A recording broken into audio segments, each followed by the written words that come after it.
Crônica, vida e morte precoce do jovem Hugues Oyarzabal. Aqui dentro dessa crônica, a nossa temática tem a ver com autoestima, com as ondas tempestuosas e existenciais e espirituais da vida e o suicídio de jovem. Toda a crônica tem a ver com a morte do surfista Hugues Oyarzabal, que morreu aos 39 anos. Ele morreu há um mês atrás, em 21 de fevereiro de 2025.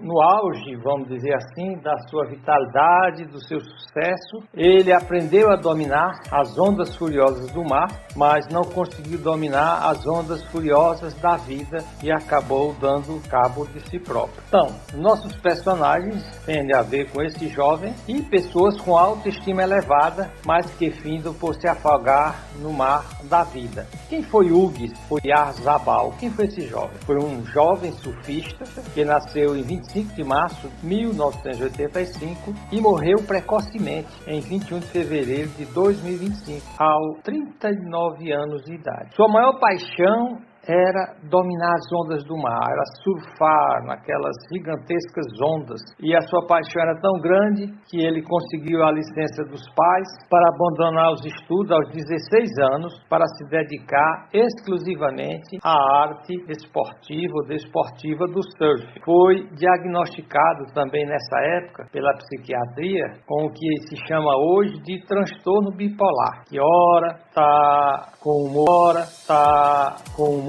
alegre e na outra hora está deprimido. São as invenções de milhares de doenças inventadas pela psiquiatria para desculpar comportamento inadequado das pessoas. Teve um psiquiatra que participou e ele escreveu nas páginas amarelas da antiga revista Veja que qualquer pessoa normal que vá para um psiquiatra está de lá diagnosticado com pelo menos 4 doenças, transtornos psicológicos. O psiquiatra denunciava o exagero, o absurdo, a quantidade absurda de doenças psiquiátricas que eles inventam. Voltando para Hugues Oyarzabal, é uma crônica, deve ser breve. Ele foi reconhecido como um dos principais surfistas franceses e dos surfistas mundiais por uma peculiaridade. Ele conseguia gravar a própria imagem de si mesmo enquanto surfava. Ele colocava câmeras na boca, na prancha, então ousadamente ele captava imagens digitais dentro do que é chamado túnel, tubo, aquele buraco feito pela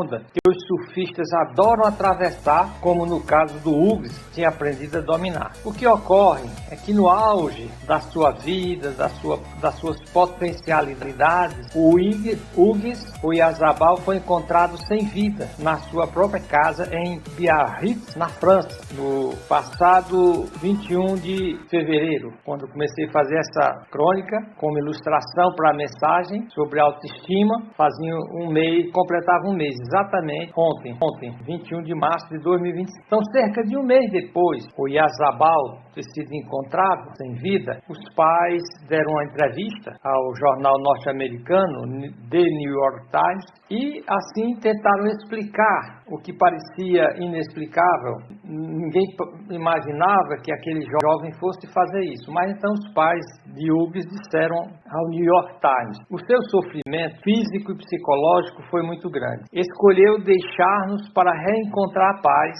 e a serenidade que não conseguiu encontrar nos últimos anos. Veja bem a apologia que os pais estão fazendo, dizendo que com aquele ato estava indo reencontrar a paz e a serenidade. Será isso mesmo? Será que isso não termina sendo uma apologia para eutanásia ou mesmo o suicídio? A Federação Francesa de Surf disse, após sua morte, então, diz lá aquela federação dos seus pares, dos surfistas, que ele foi um dos mais talentosos surfistas de todas as gerações, um dos maiores. Ou seja, ele atingiu o ápice do sucesso, ele realizou seus sonhos de autoestima, de autorrealização, de consumo. Ele tinha tudo que alguém pode imaginar que um jovem na idade dele tivesse. Ele tinha família, tinha amigos, tinha. O que acontece? O Hugues, ao longo dos anos, aprendeu a dominar e se livrar das mais furiosas ondas. Ele perdeu o medo de uma das forças mais poderosas da Terra, a força furiosa das águas, que criou ondas gigantescas. Muitos surfistas, eu vi vídeos, sofreram acidentes e ficaram aleijados, e outros perderam a vida na prática do surf. Outros perderam a vida na prática do surf. Mas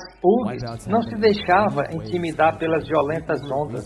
Além de desafiá-las, ainda filmava a si mesmo enquanto desafiava o perigo, rindo, fazendo gestos, inclusive alguns gestos obscenos, como uma espécie de protesto pela vida, eu falo mais abaixo. Então, refletindo, a vida é um mar muito mais revoltoso e muito mais furioso do que o mar físico que nós contemplamos nas praias, contemplamos em viagens, em barcos ou até mesmo por filmes. No meu caso, anos atrás, fui convidado a conhecer um porto em alto mar chamado de Porto Ilha, no estado do Rio Grande do Norte. A embarcação que ia para o Porto Ilha era violentamente atacada pelas águas do mar. Ela era levantada a uma altura muito grande, depois era jogada, que a gente pensava que ela não subiria mais. Apesar da força do motor da embarcação, muitas vezes temi por minha vida e de meus companheiros. Durante uma tempestade completamente apavorados e temeram por suas vidas. Porém, pelo desfecho da história do jovem Hugues, o qual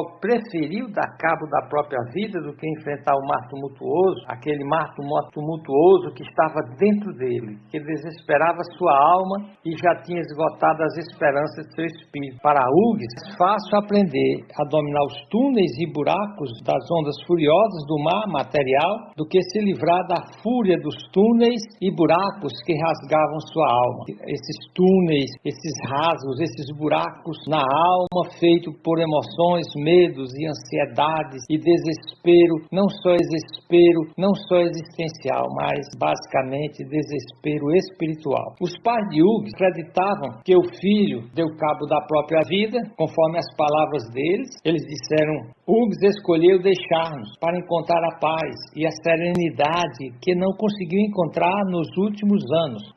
Possivelmente foi isso que Hugues achou que aconteceria após dar cabo da vida, ou seja, que a morte lhe traria paz e serenidade de alma, a muito desejada, porém não alcançada nessa vida. E então muitos defendem a eutanásia, que é uma forma de suicídio consentido. É incrível como a raça humana pode chegar a conclusões absurdas. Observei vários vídeos publicados nas redes sociais pelo Hugues, e neles ele mostrava-se uma pessoa desesperada e ao mesmo tempo debochada de nossa época. Ou seja, é o que se chama vulgarmente de fascínio por aqueles que enfrentam o perigo pelo próprio amor ao perigo. Em um de seus vídeos, passando por um longo túnel de ondas, ele registra a sua atitude de total desprezo por tudo e pela vida. Quando em sinal de escárnio, ele levanta os 2 dedos médios das mãos, como se dissesse que ela não merecia senão uma dedada em sua cloaca. Em outro momento, ele faz o sinal do diabo e dos satanistas, erguendo os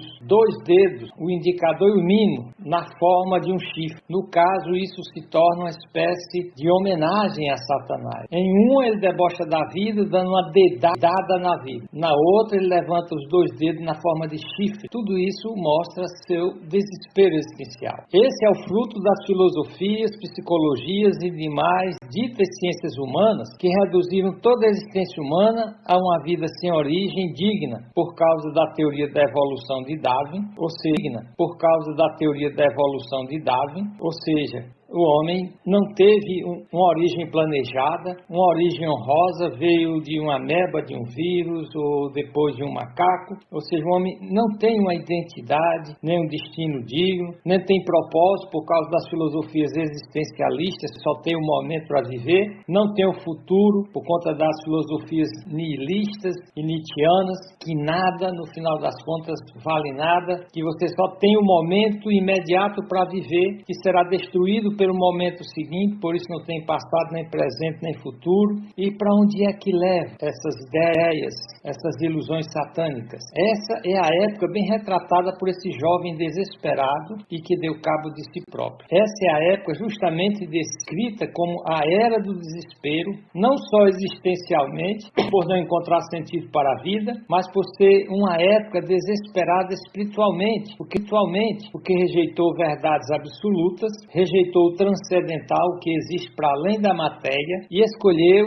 as ilusões satânicas do relativismo, tanto faz, o relativismo é a atitude do deboche, tanto faz, que se dane, e existencialmente desesperada da nossa era dita pós-moderna. Então agora, paz de Hugues e todos que me escutam até aqui, escute agora o que Cristo diz acerca do final dessa vida. No final dessa vida não haverá paz e tranquilidade para quem não tem o príncipe da paz como seu Senhor e Salvador. Cristo disse em Mateus 10:28, se não temais os que matam o corpo e não podem matar a alma, temei antes aquele que pode fazer perecer no inferno a alma e o corpo. Presta atenção. O homem tem medo de muita coisa. Tem medo de um acidente, de uma bala perdida, tem medo de AIDS, tem medo de doenças crônicas. Porém, Cristo disse, há um medo mais sério que a humanidade de perecer no inferno a alma e o corpo, que ao morrer a alma vai para o Hades, o lugar que antecede o juízo final, e o corpo vai para a sepultura. No dia do juízo final serão ressuscitados, será o corpo ressuscitado e unido novamente à alma para ser julgado, e os que o seu nome não foram escritos, aqueles que os seus nomes não foram escritos no livro da vida serão lançados no inferno, que é real. Vimos que a psicologia e a filosofia da autoestima, a filosofia relativista, existencialista, do deboche, não ajudaram em nada o jovem Hugues. Ao contrário, deixaram-no vazio, sem dignidade própria, sem esperança de qualquer futuro, a não ser um futuro onde ele poria fim ou termo à sua existência de forma brutal. Jesus Cristo disse que o inferno era um lugar real, que deveria ser mais temido que qualquer outra coisa nessa vida. Na aposta do filósofo Pascal, ele colocou isso de forma cristalina. Em qualquer situação, ele vai mostrar que crer em Cristo é a única coisa que dá lucro eterno. É a única coisa onde você tem ganho infinito. Sem Cristo, a perda será infinita. Ele coloca isso em termos simples. Se não existir inferno nem céu, após a morte, ninguém a se fugir e um céu a se ganhar, o descrente que não crê em Cristo, o único caminho que leva ao céu, o seu prejuízo será infinito. Então, caso não exista inferno nem céu, os descrentes não perdem nada no caso de morrerem. Como Hugues, fazem tudo o que a sua vontade pediu, a sua vontade de potência, agiram como super-homens,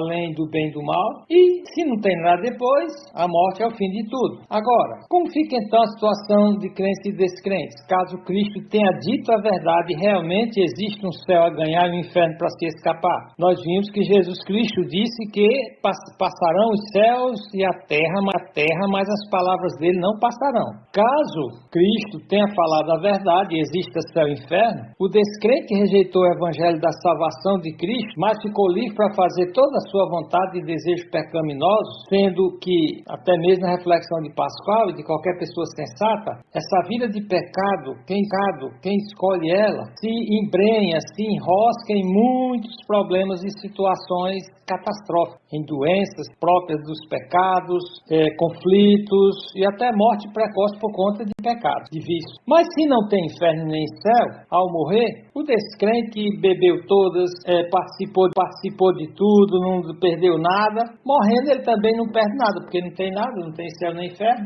Sua perda, não existirá perda para ele, a não ser a perda que ele poderia ter vivido uma vida melhor enquanto em vida. Caso haja um céu eterno a ganhar, o prejuízo será eterno, se ele for eternamente para o inferno, como é previsto para o descrente. Para o crente que crê no plano de salvação de Deus, o qual nos revelou que só e somente por Jesus Cristo e seu sacrifício feito na cruz o homem pode ser salvo, então para esse o ganho será eterno. Nessa vida o crente arrisca tudo, arrepende-se dos seus pecados, procura regular sua vida pelos ditames da palavra de Deus santa, ele entrega sua vida crendo que o sangue de Cristo o purifica de todo o pecado e no final vai lhe dar a vida eterna. Crendo assim, ele escapa do inferno futuro e ainda ganha a entrada no céu, ou nos mundos gloriosos de Deus. Porque Cristo disse que aproveita o homem ganhar o mundo inteiro e perder sua alma, ou perder ganhar o mundo inteiro e perder sua alma, ou perder os mundos gloriosos de Deus, que a Bíblia fala que os céus são mundos. Cristo chama as moradas de meu Pai. Por isso, em qualquer situação, o crente sai ganhando. Sai ganhando sempre, porque no caso de não existir céu nem inferno, o crente vê uma vida boa aqui na terra, uma vida longa, evitando aqueles pecados doentios, catastróficos que trazem morte precoce à humanidade. E se não existe nada depois da morte, ele não perdeu nada. Ele viveu uma vida boa e depois tudo acabou. Ele não tem nada a ganhar nem nada a perder depois da sua morte. Mas caso Cristo tenha dito a verdade, o crente, depois ainda o seu ganho será infinito e eterno, pois ganhará a vida eterna no céu. Por isso, o crente sai sempre ganhando e o descrente sai sempre perdendo. Para encerrar, Pedro, meu amigo, acredite na Bíblia, acredite em Jesus Cristo. Somente a Bíblia nos garante a promessa de Deus de vida eterna nos mundos gloriosos de Deus, para os que ouvem a palavra de Deus e confiam em Cristo como seu único e suficiente Salvador. Cristo disse: aquele que ouve a minha palavra e crê naquele que me enviou, que é o Pai Celestial, tem a vida eterna. Diz que vai ter, tem a vida eterna. Não entra no julgamento final, você não vai ser condenado ao inferno, mas passou da morte para a vida. Fim dessa crônica. Pastor José Laerte, Fortaleza, Ceará, 21 de março.